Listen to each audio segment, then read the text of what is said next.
ఈ రోజే డౌన్లోడ్ చేయండి. మీ ఫేవరెట్ షోస్ చూడండి.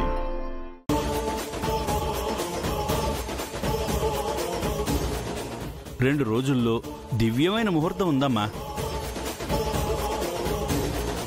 చిత్ర, నీ వైపు నుంచి ఎవరు వస్తున్నారు? నాకు ఆశ్రమంలో వాళ్ళు తప్ప ఇంకెవరున్నారు బావగారు? అదేంటి, నిన్ను దత్తత తీసుకున్న ఫ్యామిలీని నువ్వు పిలవటం లేదా?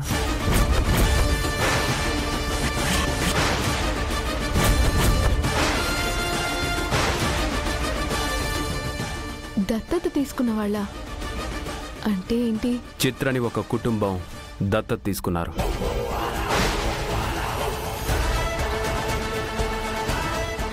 ఏం మాట్లాడుతున్నావు అన్నయ్య? చిత్రం దత్తత తీసుకోవడం ఏంటి? చిత్ర, మా అన్నయ్య చెప్తుంది నిజమా?